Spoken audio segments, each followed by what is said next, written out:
warahmatullahi wabarakatuh. Halo semuanya, pada kesempatan kali ini kami akan berbincang dengan narasumber yang sangat inspiratif ya, yaitu pemilik dari salah satu coffee shop yang cukup dikenal di daerah ini. Kita akan membahas perjalanan bisnis, tantangan, serta tips untuk teman-teman mahasiswa yang mungkin punya minat di dunia wirausaha, khususnya F&B ya. Langsung aja kita sambut narasumber kita. Halo Kak, bisa perkenalkan diri dulu? Ya, halo, nama saya Reva. Saya di sini selaku owner di Omago. Jadi memang basicnya itu nggak ada di F&B sebelumnya. Aku lulusan peternakan di Pajajaran Bandung. Oh, itu. Oke, langsung pertanyaan pertama aja ya Kak. Jadi apa yang memotivasi kakak buat memulai bisnis coffee shop dan gimana sih proses awalnya sampai bisa seperti sekarang gitu? Oke, jadi buat awalnya itu motivasinya karena kan memang Bandung kan terkenal sama budaya nongkrong ya. Iya.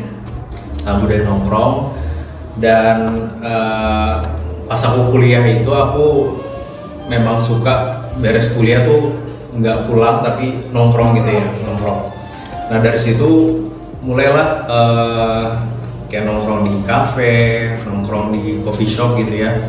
Dan di situ mulai ngulik kopi, di mana kayak kenapa sih kopi tuh rasanya bisa beda-beda. Ada yang tiba-tiba keluar rasa buah, ada yang keluar rasa-rasa kayak anggur atau strawberry. Nah dari situ aku mulai ngulik. Reasonnya kenapa? Apakah dari bijinya kah? Apakah dari pembuatnya atau dari sebagainya gitu? Nah mulai dari sana aku belajar kopi secara otodidak.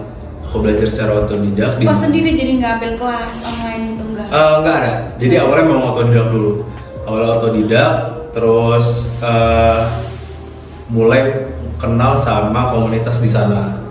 Mulai sama komunitas di sana itu ya banyak yang dipelajari lah dari komunitas itu, mulai dari perjalanan kopi itu seperti apa, terus gimana cara kita proses kopi itu ternyata banyak banget dari A sampai Z itu bisa membuat kopi itu perjalanan rasa itu beda-beda kayak gitu.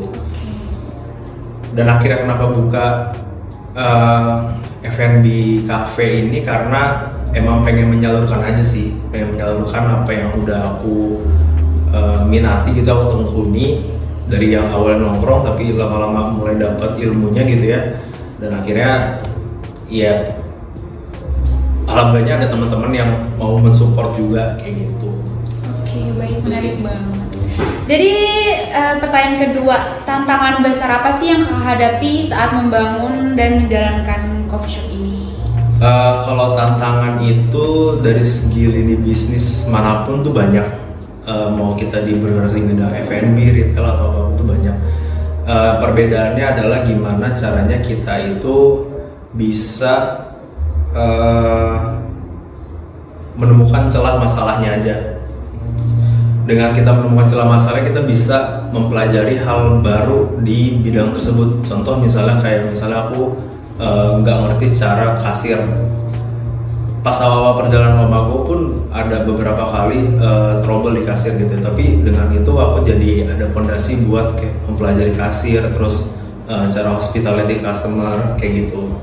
Jadi kalau untuk kendala sih terbesarnya nggak ada, tapi gimana kita menyikapinya aja sih kayak gitu. Oke, jadi kalau boleh tahu kakak kira menemukan Omago ini apa idenya tuh kira-kira udah dari kapan dan berapa lama ya? Kalau idenya itu awalnya ini kan aku bikin sama teman-teman SMA ya, yang dimana dulu pas SMA itu kita suka ngumpul bareng, tapi pas kuliah kan pada mencar. Yeah.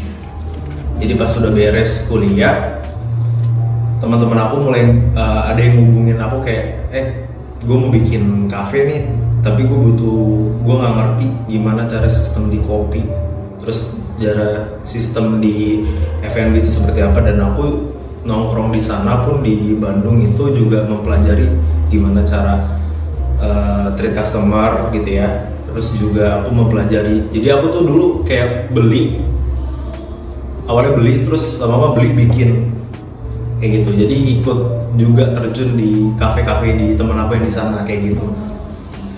Setelah itu ya baru teman-teman aku ngumpul. Jadi kita itu kalau nggak salah mulai itu 2022 nih. Tapi awalnya itu nggak langsung jadi omago. Kita sempat udah udah bikin perencanaan gitu ya, mau bikin kafe seperti konsepnya kayak gini dan udah nemu tempat, tapi saat itu tempatnya ada trouble sedikit lah, jadi nggak jadi. Jadi kita vakum selama setahun. Kita di situ sempat jualan pas Ramadan. Jadi kayak kita udah ada gambaran mau bikin kafe, tapi karena lahannya belum ada, daripada gabut ya udah kita jual pas Ramadan gitu.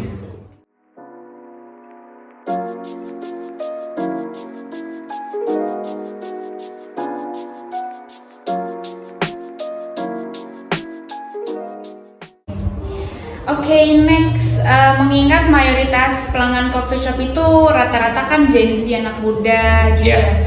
Khususnya mahasiswa, strategi apa sih yang kakak gunakan biar coffee shop ini tetap relevan dan tetap banyak yang minat? Karena memang untuk areanya ini daerah kampus, otomatis kan kita melakukan survei area dulu ya, kayak lokasinya dekat mana, apakah dekat pemukiman atau dekat dengan area kampus atau dekat kayak kebanyakan yang datang tuh bakal kayak kayak keluarga atau gitu ya. Jadi otomatis cara gampangnya itu kayak kita melihat sekitarnya kita itu dekat apa, kita nyari pasar yang untuk makanan dan minuman yang untuk contoh kalau di sini mahasiswa itu yang masuk tuh apa, dan range dari harga pun berpengaruh dari sana gitu ya, karena mahasiswa nggak mungkin kita patok dengan pasar keluarga kayak gitu.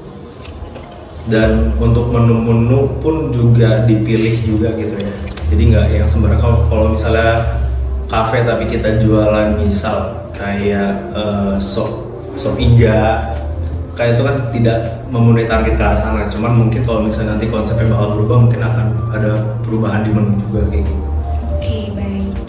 Pertanyaan terakhir Kak, apa sih saran atau tips paling sering yang paling penting bagi mahasiswa yang ingin mulai usaha kayak kakak ini, khususnya coffee shop atau bisnis kecil?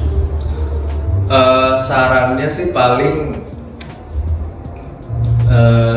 dicari dulu ya, kalian punya kelebihan di bidang apa.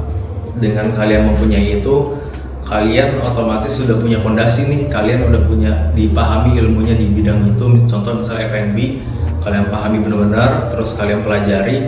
Kalau untuk starting itu pasti ada jalannya kalau kalian tuh mau berusaha.